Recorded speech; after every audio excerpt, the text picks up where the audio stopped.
Do you ever get bored of those games where you only get to play as one character at a time? I'm sure you'd rather control two at once. Or even try to juggle three. Well then, do I have the game for you? This is Synchronous, a puzzle platformer where you get to commandeer up to 3 characters. At once. It contains 49 levels of varying difficulty, from simple platforming challenges to mind-bendingly complex puzzle levels. There are a wide variety of metal boxes for you to discover. Ones you control, ones that activate mechanisms, ones that block your path, and ones that just sit there as a liability. But I'm getting ahead of myself. I haven't even introduced myself yet.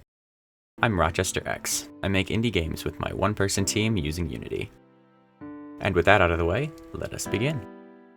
Synchronous contains 5 chapters.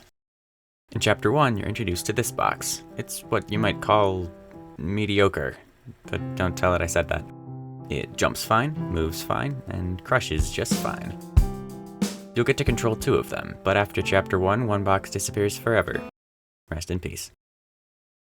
Chapter 1 also introduces the button as the first of many ways to control aspects of the environment.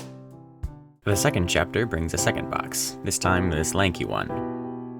It can jump significantly higher, but its lateral speed leaves something to be desired. Explosion capabilities remain unchanged.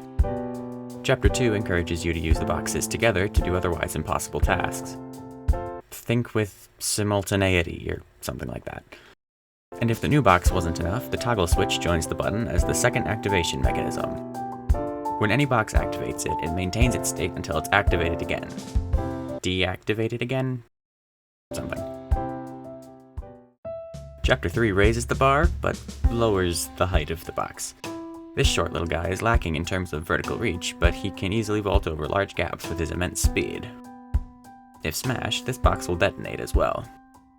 This chapter has some difficult platforming challenges on top of brand new puzzles utilizing the shifting panel, which seems really pointless for now, but just wait. It's in Chapter 4 though where the challenge really ramps up. You're put in control of all 3 of the boxes, and seemingly simple levels can disintegrate into chaos if you're not careful. Instead of a new feature, Chapter 4 brings the most complex and lengthy puzzles yet, but solving them is incredibly rewarding. After conquering Chapter 4, you'll find that Chapter 5 introduces the most seemingly useless box of all time. It can't move, so it'll have to rely on the other boxes to push and shove it where it needs to go. Its small size makes it an invaluable addition to your puzzle-solving arsenal, however, so get used to escorting this little guy around. Because of its limited mobility, it tends to get stuck just about everywhere. To save it from a long, boring existence in some corner, you can use the resetter to put it out of its misery. It's just as explodable as the rest. But that's not all. The external magnet can be used to maneuver the small box to places the others could never take it. It can also be used to give the boxes the gift of flight. Use it well. But I can already hear you writing your angry comments about how impossible it is to do anything when all the boxes move in sync at your command.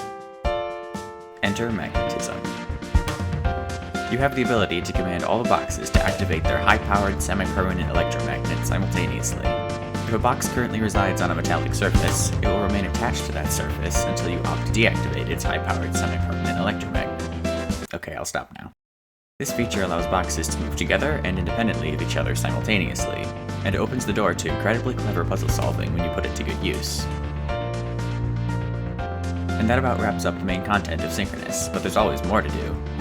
You can keep track of your fastest completion times and submit speedruns to speedrun.com using the built-in timing system. Or if destruction is more your thing, try to figure out how to make it into the demolition simulator, where you can create and destroy to your heart's content.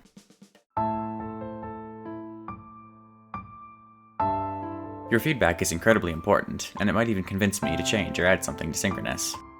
You could even come and hang out while I'm live streaming game development or speedruns.